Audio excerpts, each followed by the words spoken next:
Regarding Matthew's use of Mark, some have said that by the time Matthew is writing, Mark is well known among the churches. It's been circulated.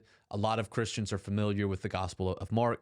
And so rather than reinventing that part of the wheel, Matthew just chooses to use Mark. Instead of just starting from scratch, he uses Mark and he expands it. And so that's why we get a lot of the exact same language used.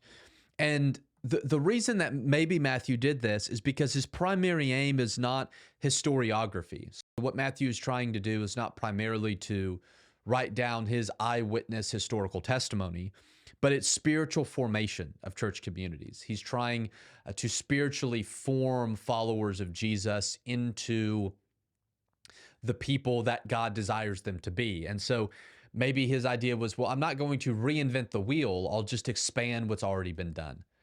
Now, one of the problems with that is if that's the case, you would expect the parallel stories in Mark and Matthew to almost always be just direct copies, and they're never direct copies. Matthew is always changing a little bit, maybe just polishing it up, adding things, changing things. And so there's always some small changes.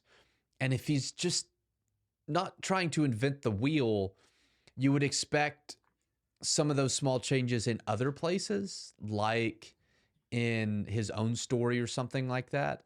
I think you would also expect the author to say, hey, I was an eyewitness to these things and they're true, even if he's copying from Mark of saying, yeah, this is correct. And we just don't get any of that, which makes that one a little bit more of a stretch.